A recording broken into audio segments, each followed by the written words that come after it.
ಗೂಂಡಾಗಿರಿ ನಡೀತಾ ಇದೆ. ಸ್ವತಃ ಮುಖ್ಯಮಂತ್ರಿಗಳೇ ಎಲ್ಲರನ್ನೂ ಕರ್ಕೊಂಡೋಗಿ ಸಭಾಪತಿಗಳ ಚೇಂಬರ್ಗೆ ಹೋಗಿ ಬಲವಂತವಾಗಿ ಸುಮಾರು 1 ಗಂಟೆಗಳ ಕಾಲ ಅಲ್ಲಿ ಬಲವಂತ ಮಾಡಿ ರಾಜೀನಾಮೆ ಪಡೆದಿರುವಂಥದ್ದು ಕರ್ನಾಟಕದ ವಿಧಾನ ಪರಿಷತ್ಗೆ ಒಂದು ರೀತಿ ಕಳಂಕ ಇದು. ಯಾವ ಸಭಾಪತಿಗೂ ಈ ಥರದ ಒಂದು ಅವಮಾನ ಆಗಿರಲಿಲ್ಲ. ಮೊದಲು ಕಾಂಗ್ರೆಸ್ ಲೆಟರ್ಡಲ್ಲೇ ಘೋಷಣೆ ಮಾಡಿರೋದು ದೊಡ್ಡ ಅಪರಾಧ, ಅದು ಸಂವಿಧಾನಕ್ಕೆ ವಿರೋಧವಾಗಿ ಸಂವಿಧಾನಕ್ಕೆ ಅಪಚಾರ ಮಾಡಿದ್ದಾರೆ. ಈಗ ಮತ್ತೆ ಈ ಸರ್ಕಾರ, ಕಾಂಗ್ರೆಸ್ ಸರ್ಕಾರ ಅಂದರೆ ಗೂಂಡಾ ಸರ್ಕಾರ, ಈ ಗೂಂಡಾಗಿರಿಯನ್ನು ಮಾಡಿ ಇವತ್ತು ಸಭಾಪತಿಯವರ ರಾಜೀನಾಮೆ ಪಡೆದಿರೋದು ಶೋಭೆ ಅಲ್ಲ.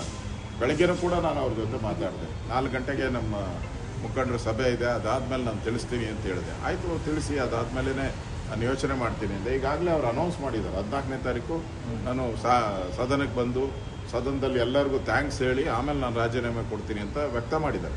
ಏಕಾಏಕಿ ಹಿಂಗೆ ನುಗ್ಗಿ ಮಾಡಿರೋದು ನೋಡಿದ್ರೆ ಕರ್ನಾಟಕದಲ್ಲಿ ಯಾವ ಸರ್ಕಾರ, ಗೂಂಡಾ ಸರ್ಕಾರ ನಡೀತಾ ಇದೆ ಅಂತ ಅನಿಸುತ್ತೆ.